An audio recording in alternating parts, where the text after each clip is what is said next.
kodo di da da je Kana lonka. ngana loka cha Yan kodo di te yu ko. Mbira yu file statement. Hey.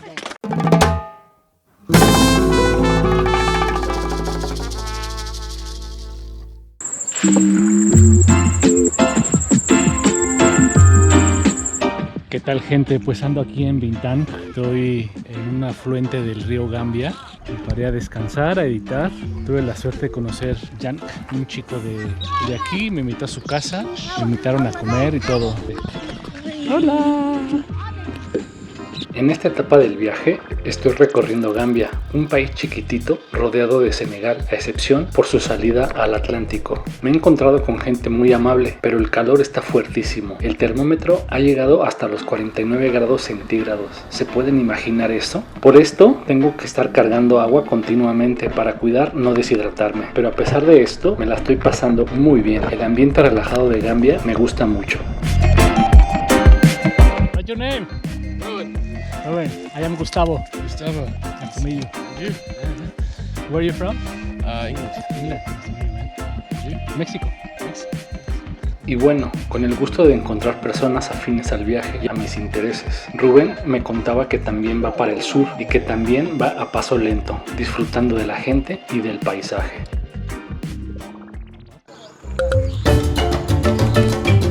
Siempre que tengo la oportunidad de colarme a alguna casa, lo hago y hay distintas razones. Una de ellas es ver lo auténtico del lugar. Una casa no está preparada para los turistas. Una casa local es un lugar verdadero, con personas auténticas, con vidas y problemas reales. Que me dejen ser observador de ese momento es un verdadero regalo, porque aprendo muchísimo. La vida me pone en lecciones y disyuntivas del quehacer diario. En esta ocasión cocinarían benachín, o también llamado arroz wolof, que consiste en arroz especial con estofado de verduras y pescado frito. Y pues es un agasajo porque teniendo el río al lado, pues el pescado viene fresco.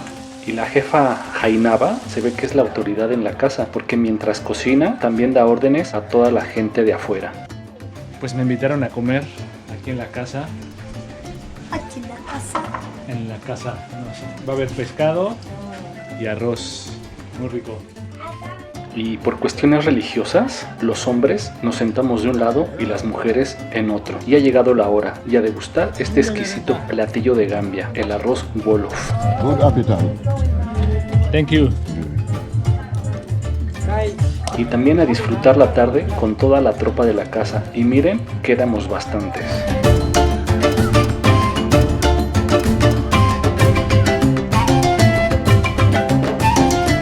Pues aquí limpian las ostras, le quitan el caparazón, lo queman. Muy interesante la vida local.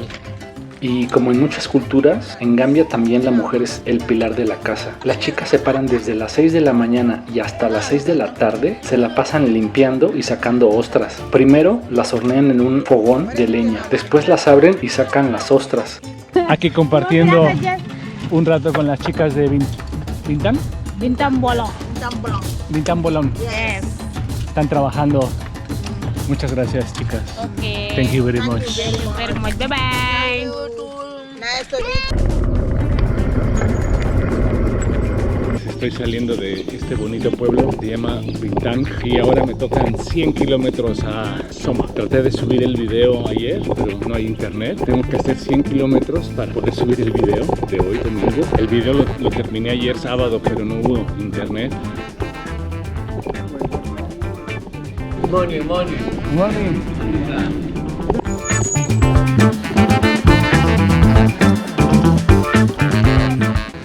Where is good? México. México. Mexico. Oui. Bolu. Bueno, así es cargar agua en Gambia. De las llaves públicas. Hay muchas llaves públicas en Gambia y ahí voy rellenando el agua que la gente toma. Pues este es el río Gambia. Para allá está el Atlántico. Acá está el vagabundo del mundo, su vehículo y el puente Senegambia. Contento de estar en África. ¡Eh!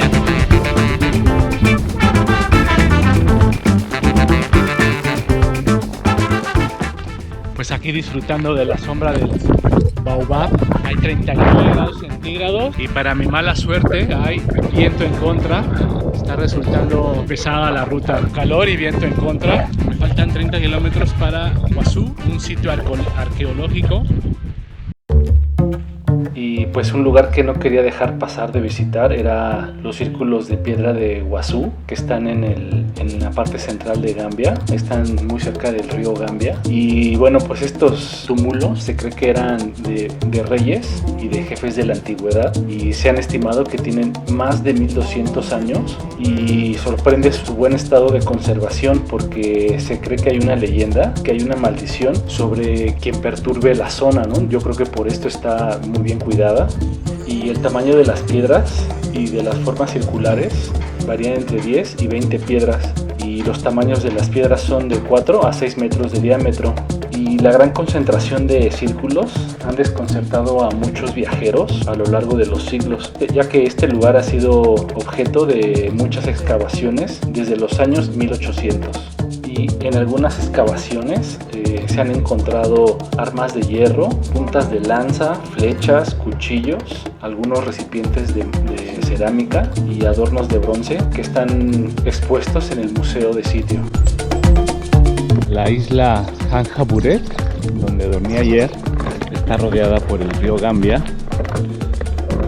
La primera parte se pasa en una canoa, en una lancha. Un servicio que cuesta 10 dalasis por persona y otros 40 dalasis por subir la bicicleta. Pareciera ser poco, pero cuando me entero de que los locales no pagan, pues el precio es bastante alto, pero es lo que se paga por ser turista en África. Pagar más por todo. Thank you very much. Y la segunda parte se pasa en un puente. Este es el puente.